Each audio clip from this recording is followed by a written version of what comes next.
시청자 여러분 안녕하십니까? KBC 8시 뉴스 시작합니다. 더불어민주당의 뿌리인 광주 전남에서 열린 순회 경선에서도 당대표에 도전한 이재명 후보의 강세가 이어졌습니다. 유일한 호남 후보로 최고위원 선거에 출마한 민영배 의원은 처음으로 당선권에 진입했습니다. 정경원 기자입니다. 어차피 대표는 이재명, 이른바 어대명 분위기는 광주 전남에서도 계속됐습니다. 더불어민주당 당대표 후보로 출마한 이재명 후보는 광주 전남에서도 80%를 웃도는 압도적인 지지를 얻었습니다. 누적 득표율 87%로 연임을 기정사실화했습니다. 국민들의 기본적인 삶의 조건을 국가가 책임지는 기본사회, 보편적 기본사회가 바로 우리의 미래입니다. 민주당이 그 준비를 해 나가야 합니다. 최고위원 선거에선 유일한 호남 지역구 의원인 민형배 후보의 약진이 두드러졌습니다. 6년 만에 선출직 호남 최고위원을 노리는 민 후보는 유일한 비수도권 후보인 점을 강조하며 광주 전남에서 지지를 모아달라고 호소했습니다. 민주당의 뿌리 이곳 광주 전남에서 시작해서 수도권으로 북상하는 대역전의 태풍을 만들어주실 것으로 확신합니다.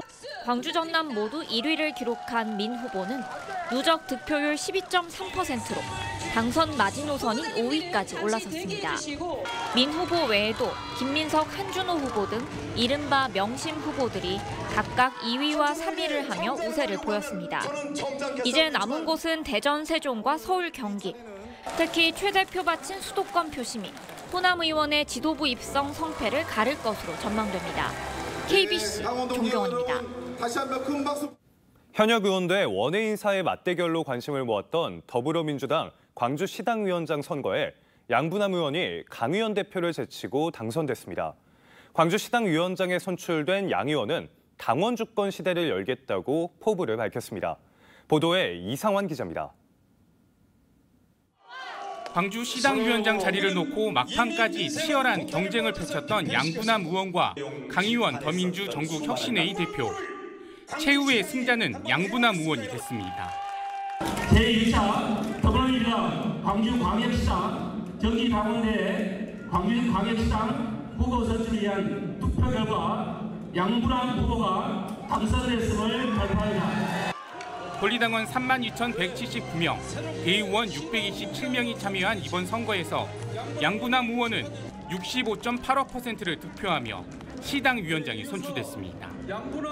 강 의원 대표는 34.15%를 얻는 데 그쳤습니다. 현역 의원 대 원외 인사의 대결로 관심을 모았지만 견고한 현역 의원의 조직력이 승부를 가른 것으로 분석됩니다. 양 의원은 수락연설에서 당원 주권 시대를 열겠다고 강조했습니다. 당원 동지 여러분들이 뭘 원하는지 세심히 살펴서 그 바람을 이뤄가도록 하겠습니다. 무엇보다도 우리 민주당의 큰 화두는 당원 주권 시대입니다. 한편 민주당 전남 도당위원장에는 단독 후보로 출마한 주철현 의원이 선출됐습니다. KBC 이상환입니다. 오늘 구례의 한낮 기온이 37.8도까지 치솟는 등 찜통더위가 절정을 보였습니다. 오늘 낮 기온은 구례 37.8도를 최고로 곡성 석곡 37.6도, 화순 능주 37.5도, 광주 35.8도 등 곳곳에서 올 들어 최고 기온을 기록했습니다. 내일도 열대야와 무더위가 계속되겠습니다. 아침 기온은 대부분 지역에서 25도에서 27도 분포를 보이겠고 한낮에는 광주 34도, 구례 35도 등 33도에서 35도까지 치솟겠습니다. 오전부터 저녁 사이에는 곳곳에 5에서 40mm의 소나기가 내리겠습니다. 소나기가 내리는 지역에선 일시적으로 기온이 떨어지겠지만 비가 그친 뒤 습도가 높아져 무덥겠습니다. 무더위가 계속되며 광주 전남에서도 온열 질환자가 속출했습니다. 질병관리청에 따르면 어제까지 광주 전남에서 온열 질환자 229명이 발생했고 80대 여성이 광주의 한 밭에서 일하다 고열로 쓰러져 숨지기도 했습니다. 오늘 낮 12시 37분쯤에도 광양시 광양읍의 한 시장에 80대 여성이 쓰러지는 등 광주 전남에서 온열 질환 의심 신고가 10건 발생했습니다. 또 영암에서 닭 140마리, 나주에서 돼지 25마리가 폐사하는 등 지금까지 전남에서만 3만 4천 마리 가까운 가축이 폭염 피해를 입었습니다. 여름철 무더위로 인해 광주의 경로당 무더위 쉼터 운영 시간이 8월 한 달 동안 연장됩니다. 광주시는 경로당 1,300여 곳의 운영 시간을 오전 9시에서 오후 9시까지로 3시간 늘리고 냉방비와 관리비 등 유지 보수 비용도 일부 지원하기로 했습니다. 광주시는 지난 5월부터 폭염특보 발효 시 전담 인력이 전화나 방문을 통해 안전을 확인하는 폭염 취약계층 보호 대책을 시행하고 있습니다. 부도위기에 몰린 한국건설이 사업을 포기해 공매로 나온 도시형 생활주택 등 건설 현장 3곳이 광주에 있는데요. 연이은 유찰로 처음보다 150억 원이나 공매가가 낮아졌는데도 사려는 건설업체가 없습니다. 얼어붙은 지역 건설 경기를 단적으로 보여주고 있습니다. 고우리 기자입니다. 유치권 행사를 알리는 현수막이 곳곳에 붙어 있습니다. 자금난에 처한 한국건설이 사업을 포기한 보증사고 현장입니다. 주택도시보증공사는 수분양자들에게 계약금을 돌려준 뒤 도시형 생활주택 등 3곳을 지난 4월 공매에 내놓았습니다. 하지만 10번 넘게 유찰되면서 공매가가 당초보다 150억 넘게 깎였는데도 입찰자를 찾지 못하고 있습니다. 주택도시보증공사는 수의계약으로 공매를 진행하는 방안도 검토하고 있다고 밝혔습니다.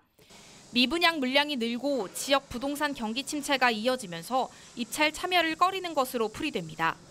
문제는 공매 절차가 길어지면 공사 대금을 정산받지 못한 하도급 업체들에게 유동성 위기가 번질 수 있다는 겁니다. 건설업 전반에 대한 불안감을 조성하게 되고 또 건설업체로서는 사업 수행에 대한 우려 때문에 어떤 투자 심리가 위축이 되고요. 이것 또한 이제 소비 심리라든가 이런 걸 위축시키면서 부동산 경기 침체 속에 분양 사고가 이어지면서 지역 건설업계 전반에 짙은 먹구름이 들이우고 있습니다. KBC 고울입니다. 광주시가 건축물 안전관리 업무의 전문성 확보를 위해 건축안전자문단 100명을 모집합니다. 모집 분야는 건축구조 30명, 건축시공 15명, 건설안전 30명 등 7개 분야 100명으로 관련 분야 실무 경력이나 자격증이 있어야 지원할 수 있습니다. 안전자문단으로 선정되면 앞으로 3년 동안 건축물 안전 상황 발생 시 현장 확인 등 안전관리 활동을 하게 됩니다. 올해로 4회째를 맞은 화엄사 모기장 영화음악회가 성황리에 마무리됐습니다. 어제 저녁 7시 30분 화엄사 화엄원 특설무대에서 개최된 모기장 영화음악회는 김주현 음악감독의 지휘 아래 다채로운 영화음악을 선사했습니다. 이번 영화음악회에는 바이올리니스트 콘과 뮤지컬 배우 윤영열, 박혜민 등이 출연했으며 구례 지역 주민들을 우선 초청해 그 의미를 더했습니다. 지난달 27일 개막한 정남진 장흥 물축제가 팽막식을 끝으로 9일간의 일정을 모두 마쳤습니다.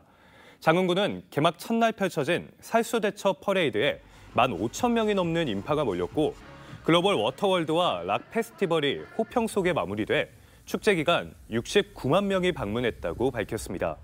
장흥구는 물축제 수익금 3천만 원을 유니세프에 기부하고 장흥군 나눔복지재단과 전남사회복지 공동모금회에도 각각 1,000만 원을 전달했습니다. 휴가철 관광지 주변 음식점과 식품 판매점 등을 대상으로 오는 23일까지 원산지 특별 단속이 실시됩니다.